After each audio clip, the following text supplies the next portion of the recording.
बंदी छोर सदगुरु श्री कबीर साहब जी, मेरे हृदय मंदिर के आराध्य परम पूज्य सदगुरु श्री महान साहब जी, पूजा की योग सभी संत समाज, मैं चरणों में सिर झुका के 3 बार बंदी करता हूँ। बोलिए श्री सदगुरुदेव की जय। सदगुरु श्री कबीर साहब जी एक ऐसे महापुरुष हुए इस धरातल पर, उन्होंने सबकी इज्जत बचा दी। हाँ, अपने आप यदि अपनी आदत बस कोई न बचाना चाहे तो उसमें तो सदगुरु कुछ नहीं कर सकते। साहब ने पूरा बता दिया, भैया आप चैतन्य हो और जड़ की पूजा में अपने समय को बर्बाद कर रहे हो। इसलिए चेतन पूजा को जानो, समझो, पहचानो और जो धोखे की वाणी पर विश्वास मत करो, इसको अपने अंदर से जड़ मूल से त्याग दो, तब पूर्ण शांति मिलेगी। यहाँ पर शब्द नंबर 2 तक टीका हो चुका है और मैं आगे बता रहा हूं।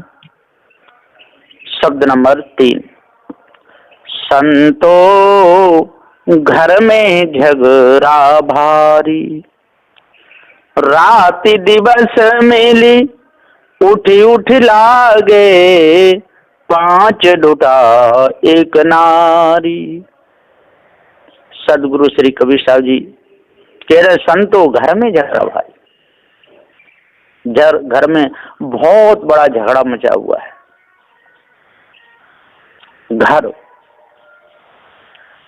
घर कहिए, वैसे तो लोग दृष्टि से तो जो बाहर बना लेते हैं यही घर है, पर उसमें भी स्त्री पुत्र झगड़ते रहते है ना, माता पिता है ना, पुत्र पुत्री, इनमें बहुत झगड़ा होता है। मेरी बात माननी चाहिए कि मेरी माननी चाहिए, सही बात को भी काट करके अपनी पेश करने लगते हैं। बहुत भारी झगड़ा। और ये घर का ये शरीर भी घर ही है, ये मिला है कल्याण के लिए, एक साधन है, कल्याण की भूमिका है। इसमें भी बहुत भारी झगड़ा मचा हुआ है। काम का, क्रोध का, लोभ का, मोह का, आशा का, तृष्णा का, छल छिद्र कपट का, राग का, द्वेष का, बहुत विशाल झगड़ा है। रात दिवस में उठ उठ लागे, 5 डूटा एक नारी। सदगुरुदेव जी पुकार के समझाते हुए कहते कि 5 डूटा है इसमें। ये काम भी है, क्रोध भी है, लोभ भी है, मोह भी है और भय भी है। ये 5 शब्द है, स्पर्श है, रूप है, रस है, गंध है, इसमें ये शायद यही 5 है। इसमें बहुत भारी झगड़ा मचा हुआ है।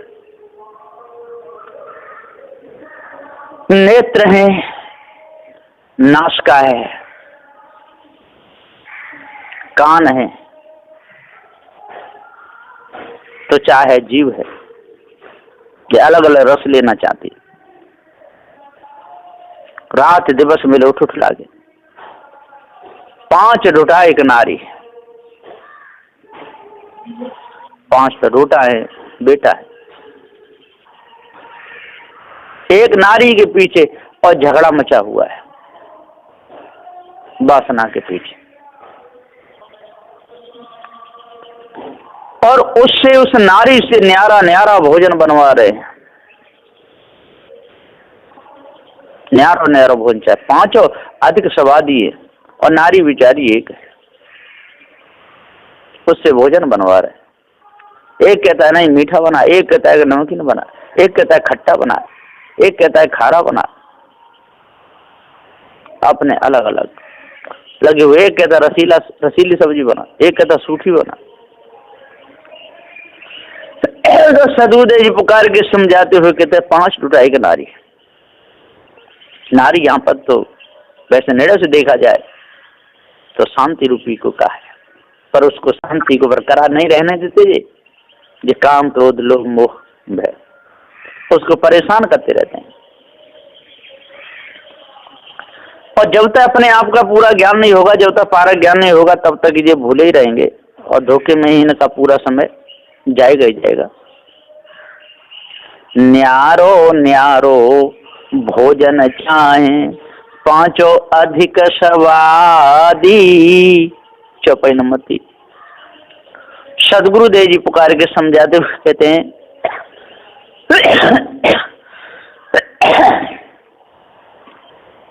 बता रहे हैं, समझा रहे हैं। टीका गुरुमुख है, हे जीव, ये घर में जो बड़ा झगड़ा मचा है सो तू परख। रात दिवस उठ उठ के उपाधि लगती है जीव को, 5 तत्व और 1 वाणी।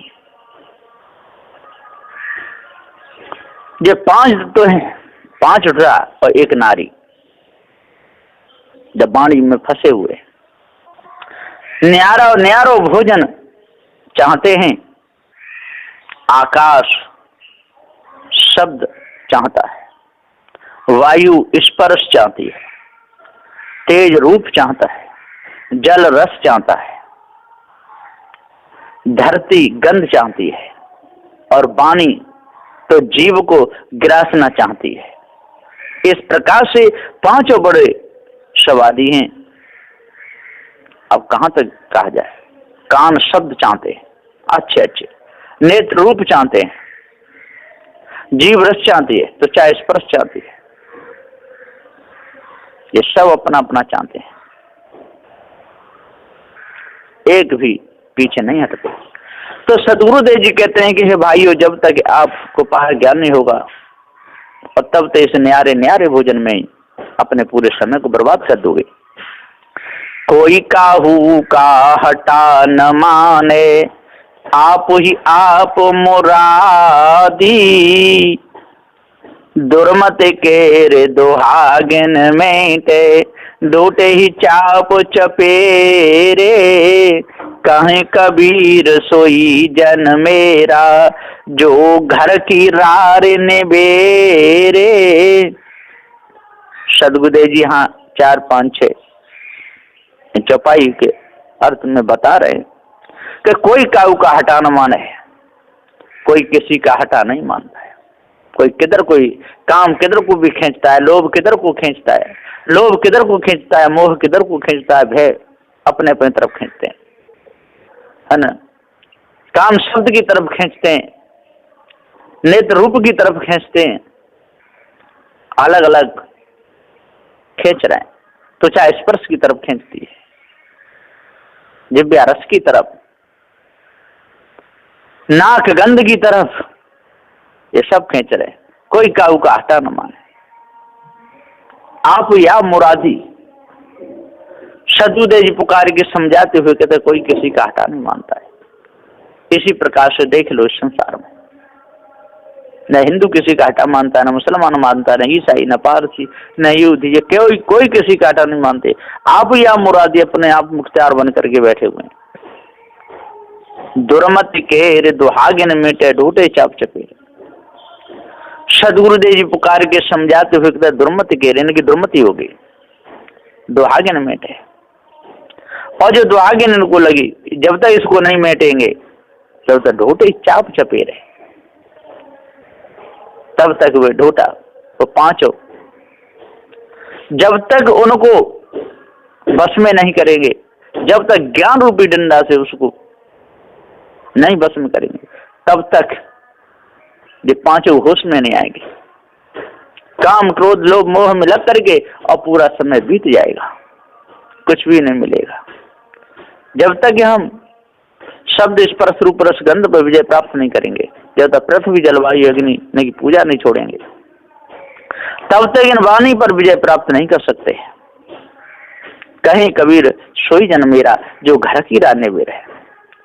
सदगुरुदेव जी पुकार के समझाते हुए कहते हैं, कहा मानते नहीं आप ही आप मुख्तियार हैं, सो तू इनमें मत फंसे, परख के न्यारा हो। दुर्मति कहिए ब्रह्मा आदि गुरबा, जिनकी मति सुन के जीव दूसरे बंद हुआ। इनकी वाणी को चीन के मेट 5 विषयों के बस न होए। परखे सोई जन पारखी, पारख रूप जो अपने निस्वरूप को जो जान ले वही पारखी, और सब भ्रमिक। शब्द नंबर 4, संतो देखत जग बोराना, 5 साच कहूं तो मारन धावे, झूठे जग पत्याना। सदगुरुदेव जी पुकार के समझाते हुए कहते हैं, संतो देखत जग बोराना। गुरु कहते हैं कि हे संतो, देखत जग बोराना, देखते देखते जग बोरा गया। सब कल्पना मनुष्य रूप से उठी और वही कल्पना का खोज करते करते सब मर गए। अब उनकी बातें सुन सुन के दीवाना हुआ। सांच जीव कहूं तो मारने धावता है, और झूठे धोखे में जगत ने प्रतीत की। झूठे को सत्य माना और सत्य को झूठ माना। जो अजर अमर अखंड अविनाशी चेतन जीव, सबकी कल्पना करने वाला, उसको तो नानक भिखारी ईश्वर का अंश कह दिया। और जो दुनिया में है ही नहीं, इसका रूप रंग कुछ भी नहीं है, धोखा है, उसको सत्य मान करके जो भूल गए संतो, देख जग बोराना। इस वाणी कल्पना में 4 20 6 7 18 प्राणों की कल्पना में सारा संसार बोरा गया। मैं कहता हूं चेतन जीव सत्य है, जर अमर अखंड है, तो इस बात को कोई मानने को तैयार नहीं होते, और झूठे जग पत्ते आना और झूठी बात कोई आके कहते तो तुरंत विश्वास कर लेते हैं। इसलिए इनको पार ज्ञान नहीं हो रहा है। नेमी देखा धर्मी देखा, प्रात करे स्नाना, आत्म मारे पसाण पूजे, इनमें किछऊ न ज्ञाना। सदगुरु श्री पूरन साहब जी पुकार के समझाते हुए कहते हैं कि नेमी धर्मी, जो नेम धर्म के करने वाले हैं, प्रातः स्नान करते हैं और आत्म को कष्ट देते हैं, पाषाण पूजन करते हैं, उनमें कछु ज्ञान नहीं, अज्ञान है। और जब तक इस अज्ञान में फंसे रहेंगे, जब तक इन पत्थरों की पूजा करते रहेंगे, नदी नालों की पूजा करते रहेंगे, धोखे में समय को गमाते रहेंगे, तब तक इनके अंदर के हृदय की काल मधुर होने वाली नहीं है। आत्म मार पसाण पूजे, उनमें किछू न ज्ञाना। इधर तो कहते हैं आत्मा सब में व्यापक है, और जब सब में व्यापक है और बकरा को काट रहे हैं, तो इस आत्मा को मानना हुआ कि नहीं हुआ? अब विचार करो। एक तरफ तो आत्मा पर छुरी चला रहे, एक तरफ आत्मा को पूज रहे, सब में व्यापक बता रहे हैं, तो सभी तो आत्मा हुआ। आत्मा से जगह कौन सी खाली हुई? एक तरफ आत्मा बनकर के काट रहा है, और एक तरफ आत्मा कट रहा है, और एक तरफ आत्मा को देवता मान पूज रहा है। कितनी बड़ी भूल है। बहुत देखा पीर ओलिया पढ़े किताब कुराना, और के मुरी चितवीर बतावे, उनमें वो है जो ज्ञान। सदु दे कहते हैं, बहुत देखा पीर ओलिया पढ़े किताब कुराना, के मुरीद तत्वीर बतावे, उनमें वह है जो ज्ञाना। सदगुरुदेव जी पुकार के समझाते हुए कहते हैं कि ये सब के सब धोखे में रहे, सब के सब धोखे में फंस करके अपने समय को और बर्बाद करते रहे। साहब कहते हैं कि भाइयों, जब तक आप लोग धोखे में रहोगे, और तब तक आपका धोखा कभी मिटेगा नहीं, धोखे में सारा समय चला जाएगा। बहुत तक पीर औलिया देखा जो किताब कुरान पढ़ते,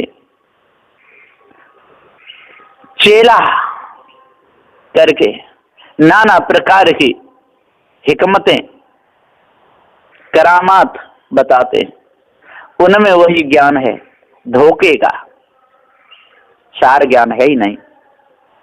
धोखा दूसरों को देते हैं, दूसरे के धन को लूटते हैं, दूसरे की माता बहनों की बीच लूटते हैं, मन को वश में करते नहीं, जड़ाध्यास को त्यागते नहीं, और सुख चाहते हैं तो कभी इनको सुख मिलने वाला नहीं है। ये तो धोखे में ही अपने जन्म को और गमाएंगे, धोखे में ही इनका पूरा समय जाएगा। बंदी छोड़ सदगुरुदेव जी पुकार के समझाते हुए कहते हैं कि हे संतो, जब तक इन लोगों की कल्पना में आप लोग फंसे रहोगे, तब तक आप लोग कुछ नहीं मिलेगा। आसन मारे डिम धरे बैठे, मन में बहुत गुमाना, पीतर पाथर पूजन लागे, तीर्थ गर्भ भुलाना। चौपाई नंबर 8। साहब जी कहते हैं कोई आसन मार करके बैठे, डिम धर के बैठ गए, बड़े घमंडी अहंकारी बन के, और मन में बहुत अभिमान किया, पीतर पात्र पूजने लगे तीर्थ गर्भ में, और भूल गए, अभिमान में अपने आप को खो गए, सत्यार्थ को जान ही नहीं पाए।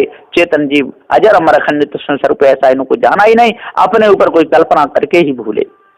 टोपी पहरे माला पहरे, छाप तिलक अनुमाना, साखी शब्द गावत भूले, आत्म खबर न जाना। ये 9-10 चौपाई है। कोई एक टोपी पहन के भूल गए, माला पहन के भूल गए, छाप तिलक लगा करके भूल गए, अनुमान में ही इन्होंने पूरा समय निकाल दिया, साखी शब्द गाने में भूले, लेकिन आत्मा मेरा अनुमान ये परख ही नहीं पाए, ये जान ही नहीं पाए, इनके अंदर भूल पूरी की पूरी रह गई। धोखे में उन्होंने पूरा समय गमा दिया, पत्थर पानी की पूजा में, अहंकार घमंड अभिमान में चले गए। हिंदू कहे मोए राम प्यारा, तुर्क कहे रहीमाना, आपस में दो लर लर मुए, मरमन का जाना। चौपाई नंबर 1, 2, 11, 12। तो सदगुरुदेव जी हम पुकार के समझाते हुए कहते हैं कि हिंदू तो कहता है मुझे तो राम प्यारा है, मैं तो राम की पूजा करूंगा, है ना, राम से बढ़कर के कोई दुनिया में है ही नहीं। मुसलमान कहता है नहीं नहीं, रहमाने रही, वो खुदा ताला वही है, उससे बढ़कर कोई नहीं, उन्होंने सारी दुनिया को बनाया है। आपस में दोनों लड़ते रहते हैं, मरते रहते हैं, कटते रहते हैं, परंतु ये धोखे का मर्म किसी ने जाना नहीं। धोखे में ही अपने पूरे समय को गमा दिया, धोखे में ही जो बेचारे चले गए, कुछ भी इनको सारांश नहीं हुआ, अपने जीवन को हार गए। घर घर मंत्र देत फिर तुम्हें, महिमा के अभिमाना, गुरु सहित शेष सब बूढ़े, अंतकाल पछताना। चौपाई नंबर 13, 14। तो सदगुरुदेव जी पुकार के समझाते हुए कहते हैं कि घर घर में मंत्र देते फिरते हैं, चेले बनाते फिरते हैं, धोखा देते फिरते हैं, ऊपर कपड़े डलवा लेते हैं, कानों में मंत्र फूक देते हैं, ओम रामाय नमः, ओम नमो भगवते वासुदेवाय नमः, ओम फट स्वाहा, ये सारे मंत्र को देके बावरा बनाते रहते हैं।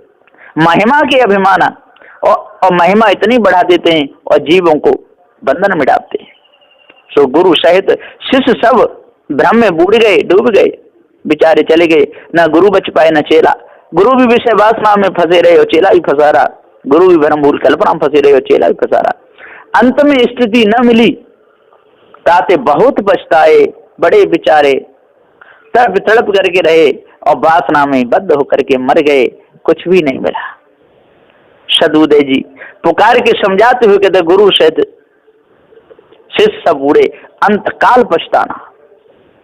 और गुरु भी डूब गए और चेला भी डूब गए, अंत में बड़े पछताए बेचारे। कहें कबीर सुनो हो संतो, ई सब भरम भुलाना, केतिक कहूँ कहा नहीं माने, सहज सहज समाना। ये 15-16 नंबर की चौपाई है।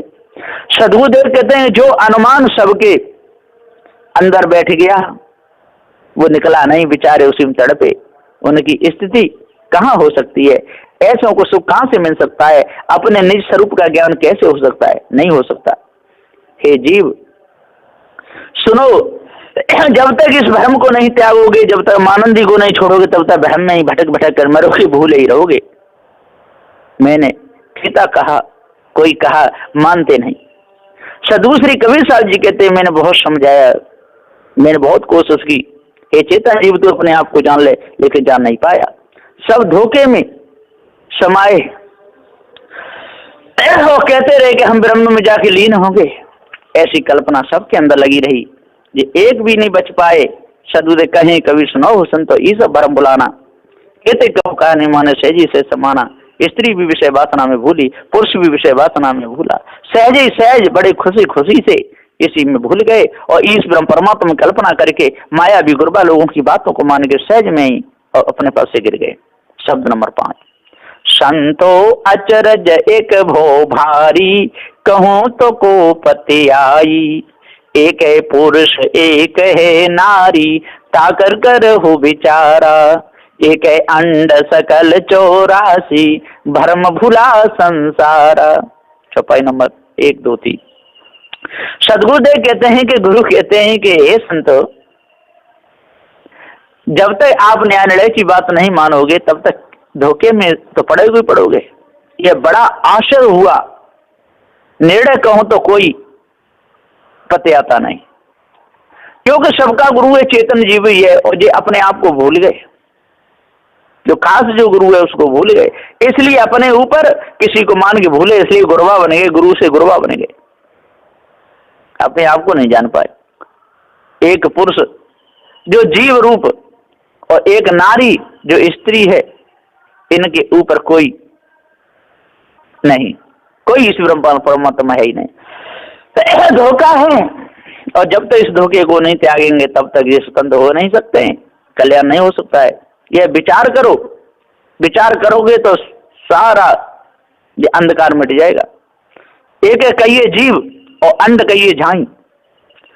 सदगुरुदेव जी पुकार के समझाते हुए कहते हैं कि जो एक ही अंड ब्रह्म की कल्पना में झाई में अपने पूरे समय को बर्बाद कर गए, जहां में व्यापक होके सकल 84 पैदा किया। व्यापक यदि नहीं मानते तो काय को 84 गामी बनते, क्यों दुख भोगते। विषय वासना को अपना स्वरूप नहीं मानते तो क्यों 84 में भटकते, इसलिए जो भटकते रहे। जहां में व्यापक होके सकल 84 पैदा किया, सब संसार नाना प्रकार के भ्रम में भूल गया, अपने आप को जान ही नहीं पाया। एक है नारी जाल पसारा, जग में भया अंधेसा, खोजत खोजत कहु अंत न पाया, ब्रह्मा विष्णु महेशा। चौपाई नंबर 4, 5। सदगुरुदेव जी पुकार के समझाते हुए कहते एक है नारी कहिए बानी, जो कल्पना कर करके जाल पसारा, फिर वही वाणी सुन सुन के सब जगत के और अंदेशा भया, सबको अंदेशा हो गया कि कोई करता दूसरा जरूर है। यदि नहीं होता जगत कहां से आता, वो नहीं होता तो हम कहां से आते, हमको ज्ञान कौन देता, इसलिए हमको चलाने वाला, जगत को चलाने वाला कोई न कोई दूसरा जरूर है। कैसी कल्पना बैठ गई इन लोगों के अंदर। तब सब मिल के खोजने लगे, सब मिले, सब खोजे, ब्राह्मण क्षत्रिय वैश्य शूद्र ज्ञानी अज्ञानी सभी खोजने के लिए चंदी पंडित मूर्ख एक भी नहीं बचे, मिलके खोजने लगे। सो खोजते खोजते किसी ने अंत नहीं पाया, न ब्रह्मा ने पाया, न विष्णु ने पाया, न महेश ने पाया। तब कहा कि हम ही ब्रह्म हैं। अब बताओ, ऐसी कल्पना कर ली। जब अपने से भिन्न मान रहा था, खोज रहा था और उसको अलग बता रहा था, तू ब्रह्म कैसे हो सकता है? अरे भैया, वो तो तेरी कल्पना है, मिथ्या धोखा है, उसको धोखा समझ के त्याग दे, उसको अपना स्वरूप मत माने, ब्रह्म को अपने आप को मत माने कि मैं ही ब्रह्म हूं। ऐसा यदि मानेगा तो तू भ्रमिक होकर के मरेगा, तेरे को पार ज्ञान नहीं हो पाएगा। नाग फांस लिए घट भीतर, मूसन सब जग झारी, ज्ञान खड़ग बिन सब जग जूझे, पकड़ न कोई पाई। क्रम नंबर चौपाई नंबर 6, 7। सदगुरुदेव कहते नाग फांस लिए घट भीतर, नाग फांस कहिए वाणी को, इसी वाणी में ये भूला, इसी वाणी में सरक गया, वाणी को सुन सुन कर अपने सर्व को भूल गया। सो नाना प्रकार की कल्पना करके वाणी बनाई और कई लोगों ने बैठ करके बनाई, ये जाल रचा। हो सकता है शराब पी के, मांस खा करके, नशा करके कलम चलाई, इसलिए ये वाणी बढ़ती चली गई और सब जगत को झाड़ के लूटा। झाड़ सब झड़ गए, कोई विषय वासना में, कोई भरम भूल कल्पना में, बोध विचार से सब झड़ गए। इनके ज्ञान में सब जगत मारा गया। बिना तलवार के इनके सिर कट गए, हाथ पैर कट गए, मर गए बेचारे। परंतु ये वाणी के अनुमान को कोई पकड़ नहीं पाया, धोखे में ही सारे सरक गए। आप है मूल फूल फुलवारी, आप ही चोने चोने खाई। कहीं कबीर ते ही जन उभरे, जेहि गुर लियो जगाई। चौपाई नंबर 8-9। साधु देखे थे आप ही ब्रह्म बन गया। अब देखो कितनी बड़ी भूल हो गई। कहता हम ब्रह्मास्मि मैं ही ब्रह्म हूं, आत्मा ब्रह्म मैं ही ब्रह्म हूं, प्रज्ञानम ब्रह्म मैं ही ब्रह्म हूं, ये सब तत्वमसि मैं ही ब्रह्म हूं, मेरे से अलग कुछ है ही नहीं। इस धोखे में ये जीव भूल गया आप ही ब्रह्म बना और फूला और फुलवारी जगत पैदा किया। इसी में भौरे की तरह भिन्न बनाए के मर गया। फिर आप ही चुन चुन खाने लगा, रस लेने लगा, उसी रस में अमोहित हो गया, विषय वासना भ्रम भूल कल्पना के रस में। गुरु कहते हैं कि हे जीव, वही जीव उभरे जिनको पारख गुरु ने परखाया। सब धोखा, साधु श्री कबीर साहब ने ये धोखा परखाया, और जो इस धोखे को परखे और त्याग है वो बचे। उनकी स्त्री पारख पर भाई साधु श्री पूरन साहब जी ने ये पूरा धोखा परखाया, सारी पूरी बात बताई, न्याय की पूरी बात जना दी। इतने पर भी किसी के अंदर यदि रंच मात्र भी अलेस रह जाए, वासना रह जाए और धोखे में बहे, माता बहनों को देख देख करके विषय वासना में डूबे, काम क्रोध मद मोह लोभ में अपने जीवन को खराब करे, अष्ट महासदों को धारण न करे और चोरी हिंसा विचार ईर्ष्या क्रोध मान छल गाली निंदा झूठ में अपने समय को बितावे, तो सदगुरुदेव का इसमें कोई दोष है ही नहीं। बोलिए श्री सदगुरुदेव की जय।